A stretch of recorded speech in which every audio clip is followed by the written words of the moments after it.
हाय नमस्कार. तर मी करत आहे कोथिंबीरची वडी. कोथिंबीरची वडीसाठी बारीक स्वच्छ नीट करून कोथिंबीरचे 2 जुड्या घेऊन स्वच्छ बारीक असं स्वच्छ करून बारीक असं कट करून घेतलेलं आहे कात्रीनं आणि ह्याला पाण्यानं स्वच्छ धुवून घेते. हिरवी मिरची एक 7-8 मोठ्या मोठ्या घेतलेली आहे आणि ह्याला छान असं स्वच्छ धुवून छान असं कट करून त्याच्यात थोडीशी मीठ घालून मी मिक्सरच्या जारमध्ये थोडंसं बारीक करून घेते आणि ह्याच्यामध्ये थोडंसं मी मला स्वाद यावं म्हणून असं तर कोथिंबीरच्या वड्यामध्ये आलं घालत नाही कोणी, तर मला थोडं आवडते स्वतःला म्हणून मी आलं घालत आहे कट करून. तर मी आत्ता सुरुवात करते करायला.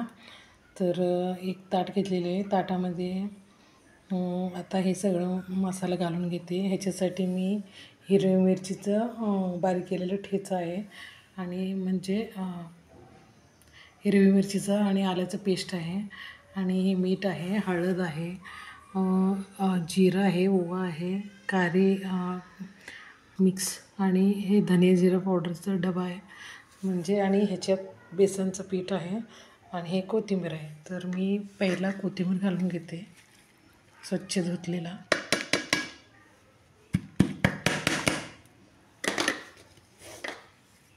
तर हे असं ठेवायचं आहे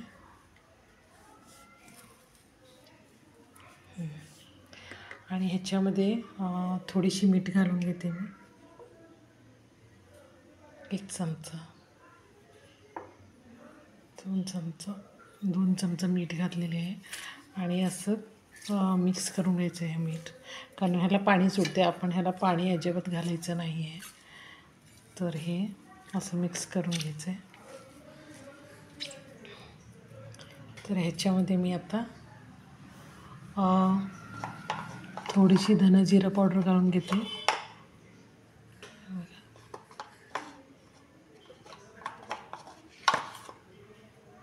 आणि थोडीशी ओवा घालून घेते, जास्त घालायचं आहे, आणि थोडीशी अख्खं जिरा घालून घ्यायचं आहे,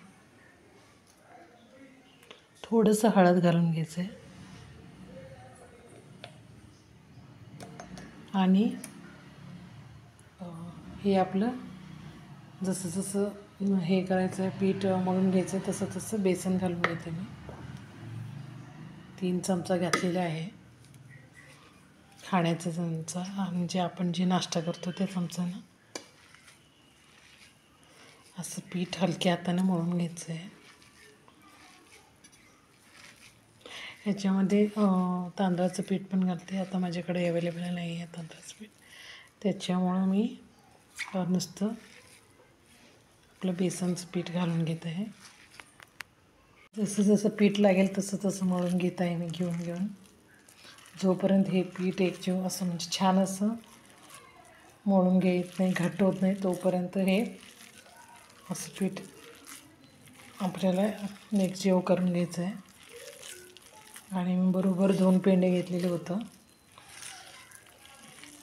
2 पेंड्याचं एवढं झालेलं आहे.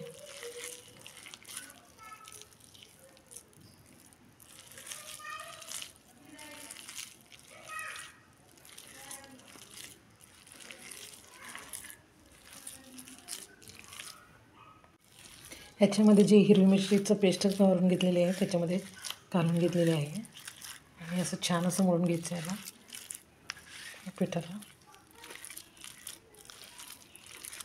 एकजीव करून घेतल्यावर असं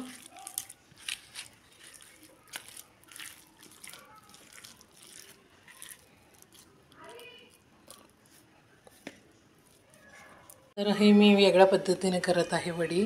आणि त्याच्यासाठी मी खाली इडलीच्या पात्रामध्ये आता पहिल्यांदाच करत आहे.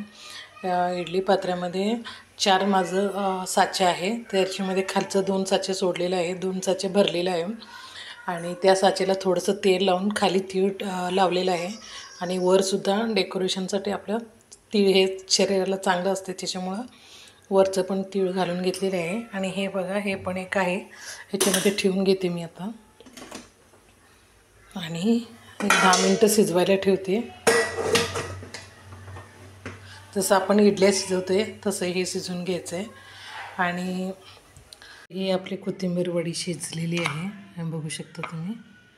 आणि ह्याला मी आता थोडंसं 2 मिनटं ठेवून थंड झाल्यावर काढून घेते आता.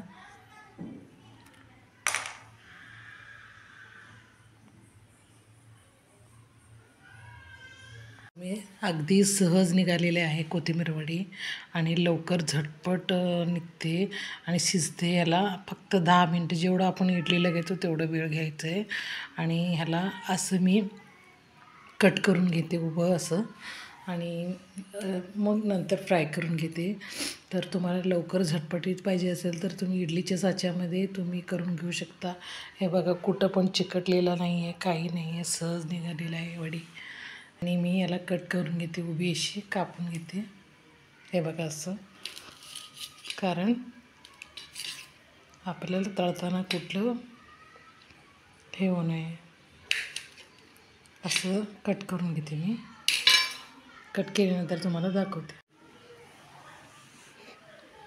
तर हे बघा असं उभी कापून घेतलेली आहे मी. आता याला थोडंसं शॅलो फ्राय करून घेते. जास्त तेलामध्ये तळून घेत नाही मी, शॅलो फ्राय करून घेते आणि छान असं तळून घेतल्यावर तुम्हाला दाखवते. आणि नक्की करून बघा, आपली कोथिंबीर वेगळ्या पद्धतीनं आणि लवकर झटपटीत होणारं कोथिंबीर वडी. तर एका कढईमध्ये मी तेल तापायला ठेवलेलं आहे आणि तेल हे बारीक करून, म्हणजे गॅस आपलं बारीक फ्लेममध्ये ठेवायचं आहे. आणि मी एक एक एक असं सोडून घेते.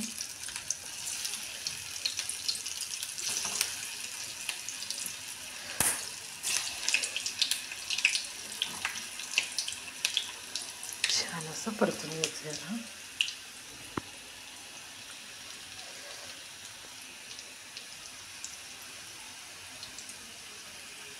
हे बघा, हे आपल्याला कोथिंबीरचं वडी झालेलं आहे आपलं. तर अजून तळायचं आहे, थोडं थोडं तळून ठेवलेले आहे. तर नक्की करून बघा. आणि हे बघा, छान असं भाजून घ्यायला, खरपूस असं होते, चांगलं होते उभी चिरल्यावर. आणि नक्की करून बघा झटपटीत आपली कोथिंबीर वडी इडलीच्या साच्यामध्ये. तर पुढच्या ब्लॉगमध्ये काहीतरी नवीन तुम्हाला दाखवते.